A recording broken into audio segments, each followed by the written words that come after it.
suis le pain de vie. Jean 6, 35. Christ est notre nourriture.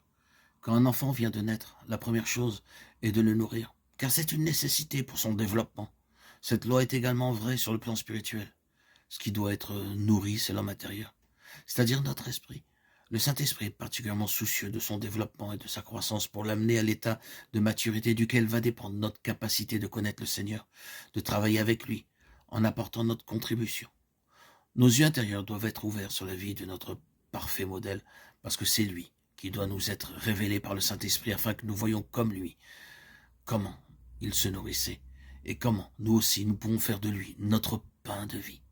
Selon Jean 6, 56, le Seigneur déclare « Celui qui mange ma chair et qui boit mon sang demeure en moi, je demeure en lui. » Manger et boire, c'est se nourrir. Que se passe-t-il alors?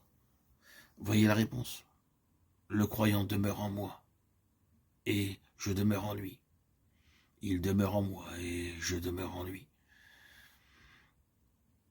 En se nourrissant de lui, nous demeurons en lui et lui en nous.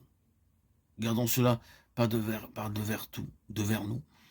Lisons maintenant Jean 4, 34. Examinons sa déclaration concernant sa nourriture.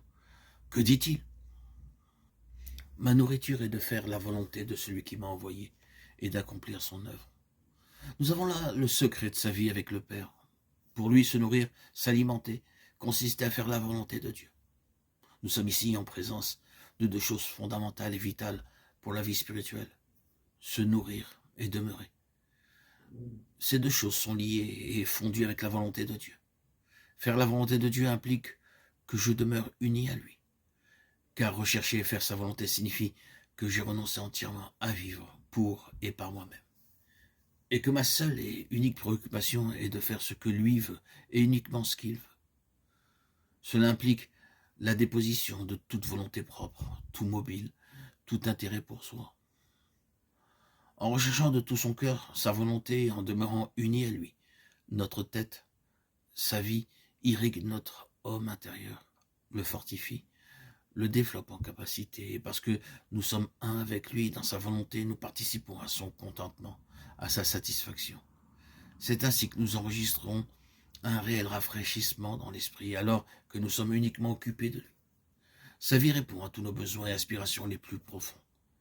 C'est par une semblable expérience que nous demeurons en lui, et lui en nous, étant un avec lui dans tout ce qu'il désire. Je suis la lumière du monde, Jean 8, 12. Jésus déclare qu'il est notre lumière.